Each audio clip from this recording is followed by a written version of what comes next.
सर्वांना ओम नमो आदेश. नमस्कार, मी आदित्य गायकवाड. आपल्या माझे वडे बाबा या यूट्यूब चॅनलमध्ये आपलं सर्वांचं स्वागत करतो. आजच्या आपल्या यूट्यूब व्हिडिओमध्ये सद्गुरू श्री मच्छिंद्रनाथ महाराज व कालिका माता यांच्या युद्धाचे वर्णन केले गेले आहे. सर्वांना सांगण्यास आनंद होतो की आपण नवनाथ भक्ती सार या पवित्र ग्रंथानुसार नवनाथ भक्ती सारमधील 6व्या अध्यायात जेव्हा मच्छिंद्रनाथ महाराजांना कालिका अस्त्राची प्राप्ती होते त्या अध्यायाचे वर्णन या ठिकाणी मी करीत आहे. ज्यावेळेस 12 मल्हार या पवित्र स्थानी मच्छिंद्रनाथ महाराजांनी अष्टभैरव जिंकले, भूतांचा जो राजा आहे वेताळ त्यालाही महाराजांनी जिंकून घेतले व त्याच्याकडून वचन घेतले की इथून पुढे ज्या ज्या शाबरी मंत्रांमध्ये तुझा प्रयोग असेल तिथे तू त्या शाबरी मंत्रास व तुझ्या भूतगणांनी त्या शाबरी मंत्रास सहाय्य करावे असे महाराजांनी वेताळाकडून वचन घेऊन महाराज तिथून निघाल्यानंतर जेव्हा आडूळ या गावात महाराज येतात, जे कुडाळ प्रांतात आहे कोकणामध्ये, तेथे कालिका माता युद्ध करून दमलेली असल्यामुळे माता त्या ठिकाणी आराम करत असते. तेव्हा श्री दादागुरु बडेबाबा मच्छिंद्रनाथ महाराज त्या ठिकाणी जाऊन कालिका मातेला विनंती करतात, आईची प्रार्थना करतात. आईला म्हणतात की हे जगज्जननी आदिमाया महाकाली भद्रकाली, मी ज्या नाथपंथाचा प्रचार करत आहे त्याच तू सहाय्य व्हावे, ज्या शाबरी मंत्राचे मी कवित्व केले आहे यास तू सहाय्य व्हावे असे महाराज तिला प्रार्थना करू लागतात. तेव्हा कालिका माता युद्ध करून दमली असल्यामुळे ती प्रचंड क्रोधित होते महाराजांवरती. तिला प्रचंड त्या युद्धामध्ये श्रम झाले होते. त्यामुळे माता महाराजांवरती व महाराजांचे हे सगळे भाषण ऐकून माता खूप पेटून उठते. तेव्हा माता बडेबाबा महाराजांना म्हणती की अरे नष्टा पतिता, मला फार श्रम झाले आहेत. असे असता मला आणखी दुःख देऊ पाहतोस. तू कवित्वविद्या निर्माण करून माझ्याजवळ वरप्रदान मागत आहेस, पण तेने करून मला तू विघ्न करावयास आला आहेस. असे माता बोलून महाराज मातेकडे विनंती करतात की माता महाराजांना म्हणते, हे निवांत स्थान पाहून मी इथे येऊन राहिले. असे असता आई महाराजांना म्हणते की दुरात्म्या, मला त्रास देण्यास आला आहेस तर आता माझ्या डोळ्यासमोर उभा न राहता चालता हो, नाहीतर तुला शिक्षा करीन. अरे शंकराच्या हातातील अस्त्र ते मी तुझ्या हातात येऊन राहीन काय. असे आई बोलल्यानंतर महाराज म्हणतात की मी प्राणास मुकेन, ही गोष्ट तू स्वप्नात सुद्धा आणू नको. महाराज म्हणतात, सूर्यबिंब अगदी लहान दिसते परंतु ते त्रिभुवन प्रकाशित करते. त्याप्रमाणे मी माझा प्रताप दाखवून तुला क्षणात वश करून घेतो.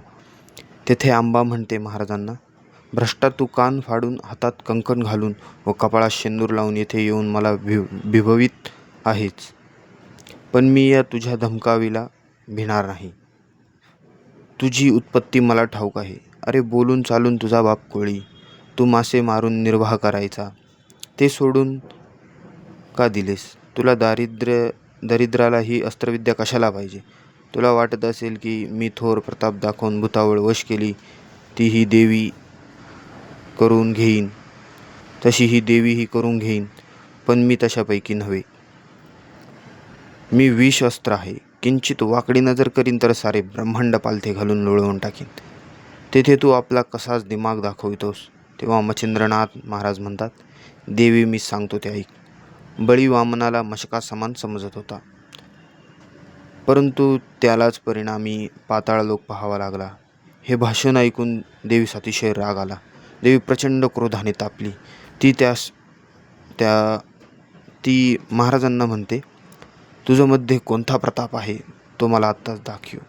तेव्हा मच्छिंद्रनाथ महाराज म्हणतात की तू शंकराच्या हातामध्ये राहून मोठमोठे पराक्रम केल्याचा दिमाग मला दाखवित आहेस, तर तो तुझा प्रताप तू मला आता दाखव.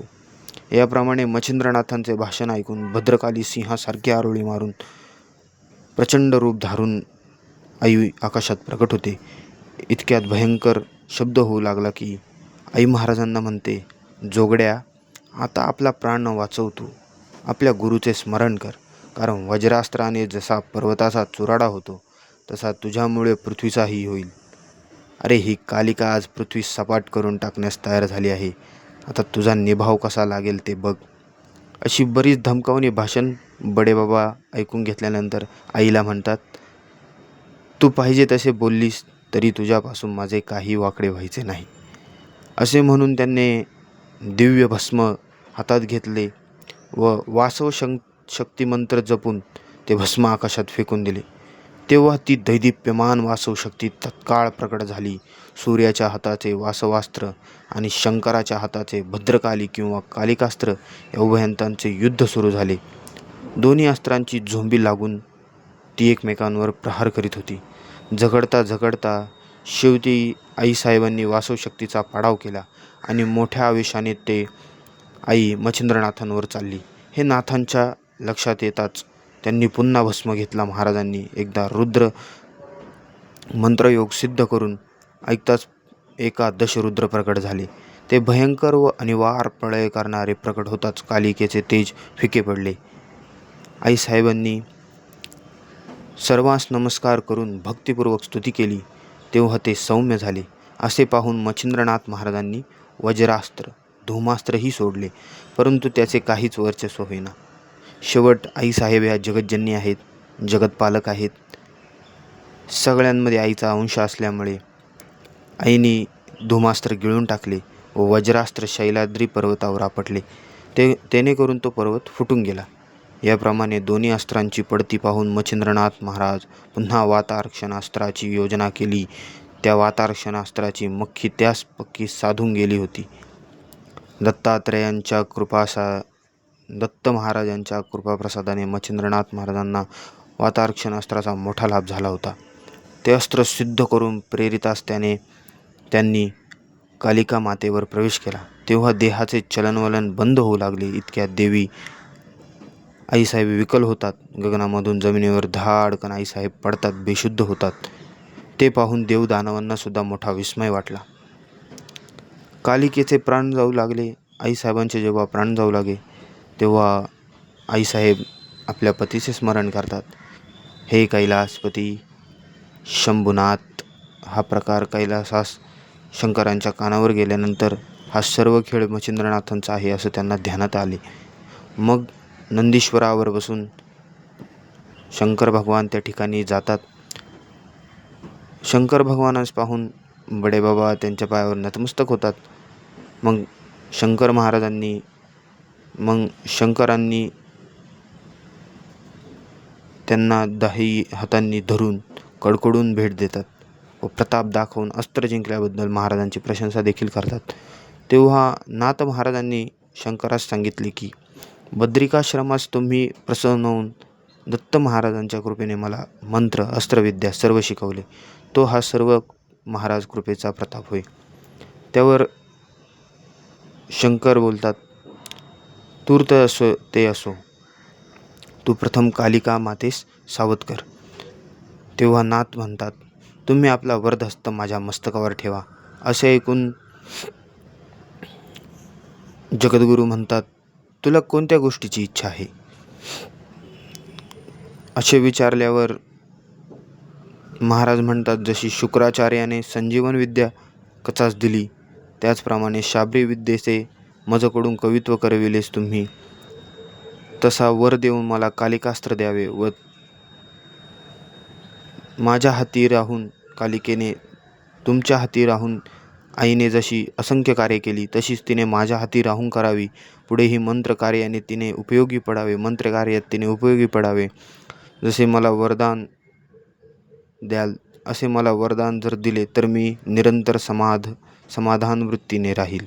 तेव्हा शंकर महाराज तेव्हा भोलेनाथ म्हणतात, तू कालिकेस जीवदान देऊन उठव. तिला मी सर्वस्वी तुझ्या स्वाधीन करतो व मी देखील तुला सर्व प्रकारे अनुकूल आहे असे वचन मिळतात. मित्रांनो, जेव्हा मच्छिंद्रनाथ महाराज शंकर भोलेनाथांच्या पाया पडतात, आदिनाथांच्या पाया पडतात, मग वातास्त्र मंत्र म्हणून भस्म फेकून वातार्क्षणास्त्र काढून घेतात महाराज. तेव्हा देवी सावध होऊन उठून बसते व इकडे तिकडे पाहू लागते. आई आपल्या पतीस पाहून आनंदित होतात व आई पतिदेवांजवळ येऊन महाराजांना पाहतात. आई भोलेनाथ महाराजांच्या पाया पडतात व माझे प्राण वाचवले याबद्दल आई महाराजांकडे विनवणी महाराजांकडे आभार मानतात. मग शंकर मग महादेव म्हणतात, माझे एक तुझ्यापाशी मागणे आहे. मग महादेव कालिका मातेस म्हणतात, माझे तुझ्यापाशी एक मागणे आहे, तेवढी तू ह्यावेळेस कृपा करून मला दे. तेव्हा कोणता हेतू आहे म्हणून देवीने आपल्या पतिदेवांना विचारले. असे विचारल्यानंतर भोलेनाथ सांगतात, माझ्या हातात तू बहुत दिवस राहिलीस, पण आता तू जगाच्या उपकारार्थ मच्छिंद्रनाथास सहाय्य व्हावे हे माझे मागणे तू कृपा करून कबूल कर. हे ऐकून तिला हसू आले. आई गालातल्या गालात हसतात आणि आई म्हणतात, मी तुमच्या पायाची दासी आहे. असे असता अथर्व केल्यासारखे करून माझ्याजवळ दान मागता हे काय प्रभू? मला तुमची आज्ञा प्रणाम आहे. जिकडे पाठवाल तिकडे मी जाईन. मग तिने मच्छिंद्रनाथ महाराजांना बोलवले. महाराज येताच आईने त्यांना आलिंगन दिले व मी सर्वस्वी तुला सहाय्य आहे असे वचन देऊन तिने समाधान केले महाराजांना. मच्छिंद्रनाथ व शंकर यांना देवीने 3 रात्र तेथे ठेवून घेतले होते. 4थी दिवस विचारून शंकर कैलासास निघून गेले व मच्छिंद्रनाथही पुढे हरेश्वरास गेले. मित्रांनो, आजकाल ज्या नाथपंथाच्या गोष्टी चालू आहेत त्यात प्रत्येकजण म्हणतो का नाही, बडेबाबा मच्छिंद्रनाथांनी कालिका मातेला पराभव केले आहे, हे केले आहे, ते केले आहे. परंतु ही एक त्यांचीच लीला आहे. आपण सर्वसामान्य माणसांना हे अभेरत आहे की आईची तुलना करणे, महाराजांची तुलना करणे. शेवट एकच अंश रूपी परमात्मा निवास करतो सर्वांमध्ये. तशीच आई आहे, तसेच आपल्याला बाबाई आहेत. ह्या त्यांच्या लीला आहेत ज्या जनकल्याणासाठी त्या वापरतात आणि भक्तांचा उद्धार करण्यासाठी अशा अनेक लीला जगद्गुरू करतात. तर ही एक महाराजांची लीलाच आहे. दत्तप्रभू प्रसन्न होऊन जे गुरुदेवांकडून करून घेतात, आपल्या बडेबाबांकडून करून घेतात, ती एक लीलाच आहे. त्यामुळे आपण या दोघांमध्ये अंतर करणे इतपत मनुष्य प्राण्याची अजूनही आपण म्हणू शकतो त्याला की एवढी हे नाही माणसाची त्यात. त्यामुळे दोघंही आपल्याला तेवढेच प्रिय आहेत. आईसुद्धा आपल्याला तेवढंच प्रिय आहे. आईविना बाळही नसते, आईविना जन्मही नसतो. त्यामुळे आई ही तितकीच आपल्याला प्रिय आहे जेवढे बडेबाबा मच्छिंद्रनाथ महाराजही आपल्याला प्रिय आहे. बडेबाबा इतके दयाळू दिनवान आहेत, इतके सौम्य स्वरूप बडेबाबांचे. कपाळावर भस्म, अंगी शैली शिंगी धारण केलेले, गळ्यात रुद्राक्ष माळा, जमिनीला लोळतीन अशा जटा महाराजांच्या, आणि चालताना धरणीलाही काप फुटेल असे महाराजांचे दिव्य तेज महाराज जेव्हा चालतात तेव्हा दिसते. असो, आपल्याला जर ही कहाणी आवडली असेल, हे नवनाथ भक्तिसारमध्ये 6व्या अध्यायात याचे वर्णन केले आहे. जर आपल्याला ही कथा आवडली असेल तर आपल्या चॅनलला नक्की सबस्क्राईब करा आणि लाईक करा. असो, सर्वांना ओम नमो आदेश. नाथजी गुरुजी भला करी.